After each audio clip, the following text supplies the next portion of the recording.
ভালো করে খোঁজ নিলে দেখবেন তৃণমূল মরেছে তৃণমূলেরই হাতে। গত পঞ্চায়েত নির্বাচনে সবচেয়ে বেশি রাজনৈতিক খুন হয়েছে, রাজনৈতিক কর্মী খুন হয়েছে তৃণমূলের, এবং সবকটাই তৃণমূলের হাতে। বিজেপি তৃণমূলকে খুন করছে একথা বলা উচিত নয়, তাহলে তৃণমূল কর্মীদের মধ্যে ডিমোরালাইজেশন আসবে এবং বিজেপির কর্মীরা মনে করবে যে আমরাও প্রতিরোধ করতে পারি। তখন ছোট লেদ মেশিনের ছিল কারখানাটা, আর এখন সেটা পুরো ইন্ডাস্ট্রি হয়ে গেছে, হাব তৈরি হয়ে গেছে, জঙ্গি হাব। তো এই সরকার বিভিন্ন ধরনের প্রকল্প করেছে না, দুয়ারে রেশন, দুয়ারে সরকার, এটা হচ্ছে দুয়ারে জঙ্গি প্রকল্প।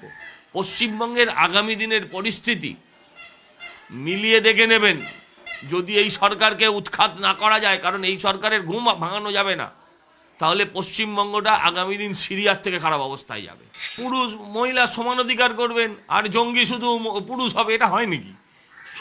সবাই আছে, আর সবাই যে জঙ্গি হয়ে এসছে তাও নয়, কিছু কিছু লোক তো জঙ্গিপনা অন্যভাবে করতে চায় ডেমোগ্রাফি বদলে।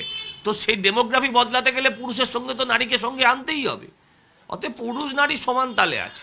সারা ভারতবর্ষের বিভিন্ন জায়গা থেকে পুলিশ এসে এই রাজ্য থেকে গ্রেপ্তার করছে।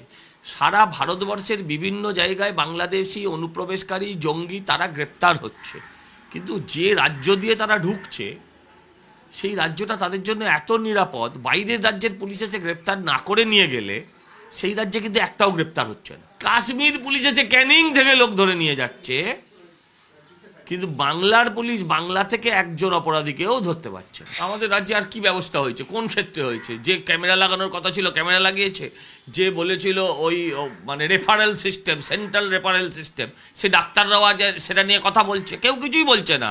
আচ্ছা, বলেছিল যে কবে নির্বাচন করতে হবে, নির্বাচন হবে শিগগিরই, সেগুলো হয়েছে? কোনোটাই হয়